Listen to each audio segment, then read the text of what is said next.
કાર્યક્રમની શરૂઆત કરતા પહેલા આપણે સલામ ઇન્ડિયા ગીત સાંભળી લઈએ.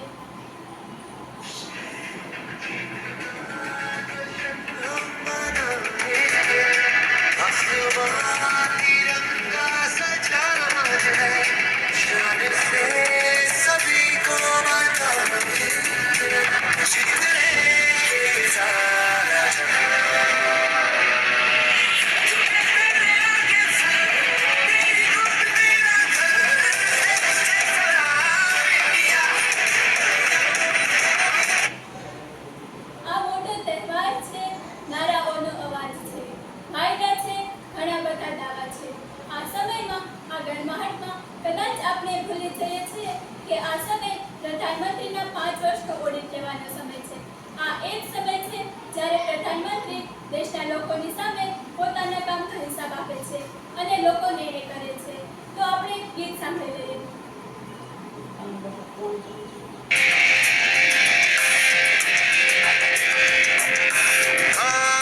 यही रास्ता है तेरा, तूने अब जाना है.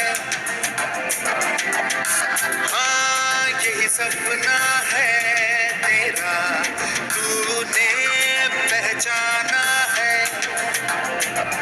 तुझे अब ये दिखाना है.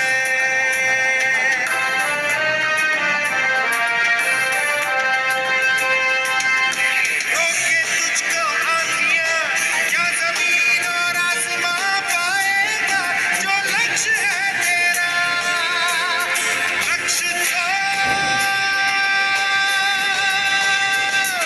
हर हाल में पाना है.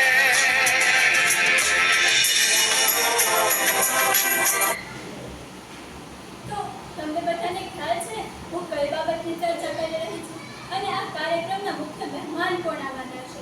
તો તમે બધા મને ફોન કરીને કહો કે હું કઈ બાબતની ચર્ચા કરી રહી છું.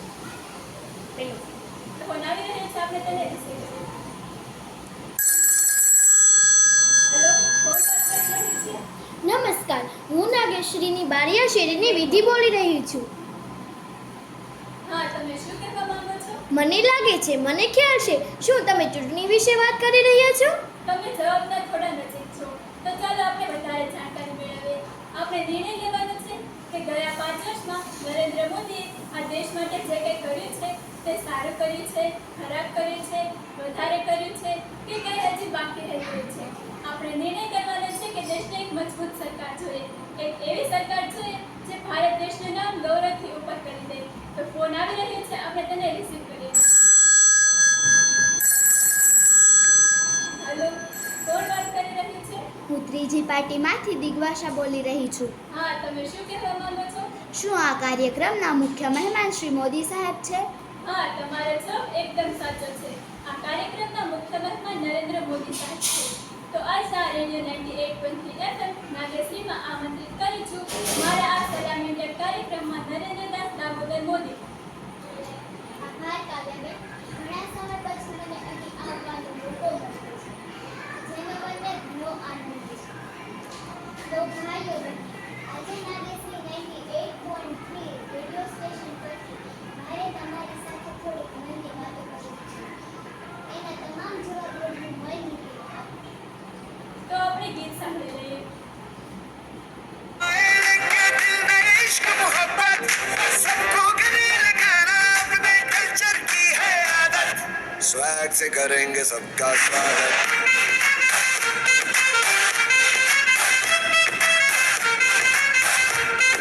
स्वैग से करेंगे सबका स्वागत. તો જ્યારે ચૂંટણી હોય છે ત્યારે તમે દેશના લોકોની સામે હોય તો લોકોમાં આવો જ ઉત્સાહ જોવા મળે છે. ઉત્સાહનું વાતાવરણ બની જાય છે અને તમે જે નારા આપો છો તે નારાનો લોકો ખૂબ જ આનંદ લે છે. આ વખતે કહ્યું છે અબકી બાર 400 પાર. તો ફોન આવી રહ્યો છે, આપણે તેને રિસીવ કરીએ. હેલો, કોણ વાત કરી રહી છે? હેલો મોદી સાહેબ.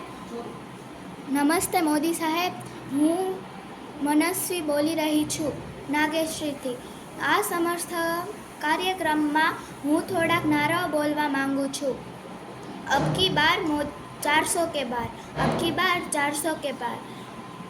चटनी के बिना ढोकला बेकार, अब की बार मोदी सरकार, अब की बार मोदी सरकार। बेईमानों के लिए मोदी जहर है, बेईमानों के लिए मोदी जहर है, गद्दारों के लिए मोदी कहर है और देशवासियों के लिए मोदी लहर है। અરે વાહ મનસ્વીબેન, ખૂબ સારા સૂત્રો છે. દિલ ખુશ કરી દીધું તમે. તો જોઈને સાહેબ, લોકોના હૃદયમાં આપના પ્રત્યેનો ભાવ. હા બહેન, મારા ભારતના લોકોની આ જ લાગણી મને સતત કામ કરવા માટે પ્રેરિત કરતી રહે છે. તો ફોન આવી રહ્યો છે, આપણે તેને રિસીવ કરીએ.